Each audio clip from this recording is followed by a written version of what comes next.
Ready start. ग्राहक संघटनेने स्वतःच्या सोसायटीसाठीच नव्हे तर व्यापाऱ्यांच्याही सोयीसाठी कर पद्धतीत आमूलाग्र बदल करण्यासंबंधी सूचना केल्या आहेत.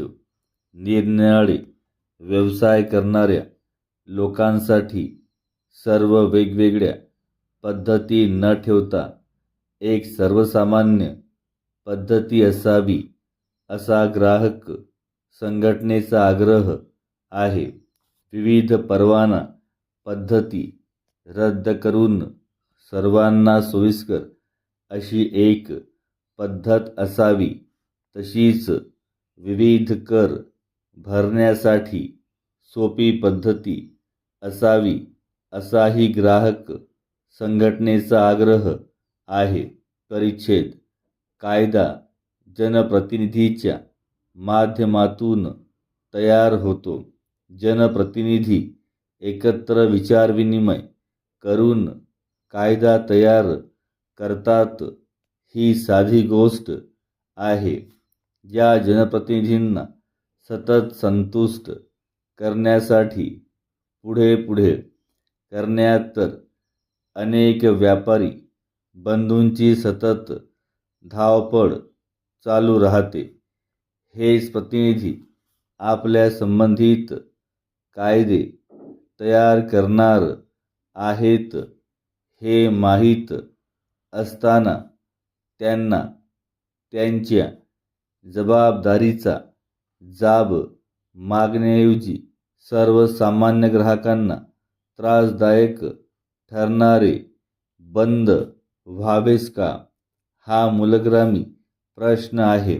बंदमुळे व्यावसायिकांच्या मागण्या पूर्ण होतील किंवा नाही हा भाग वेगळा आहे.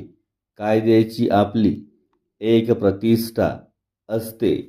कायदा तयार करताना त्यात सहभागी होणाऱ्या संस्थांनी संघटनांनी वेळीच काळजी घेऊन कायदा तयार करावा लागतो.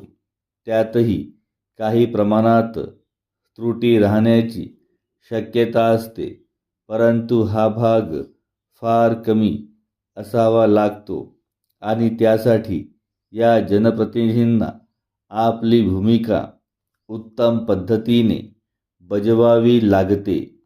ग्राहकांना त्रास होऊ नये म्हणून ग्राहकांनी माल आगाऊ खरेदी करून ठेवावा अशी सूचना व्यावसायिक संघटनेने केली आहे. पण ही सूचना सर्वसामान्य ग्राहकांना पेलणारी नाही. सर्वसामान्य ग्राहक किती अगर माल जमवणार?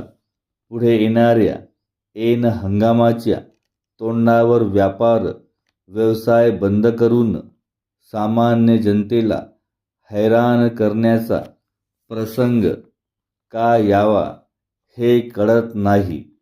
या सर्व बाबींचा विचार केला तर बंदच्या वेळी ग्राहकांना जबाबदार ठरविण्यापेक्षा प्रतिनिधींना कसे जबाबदार ठरविता येईल याचा विचार करावा.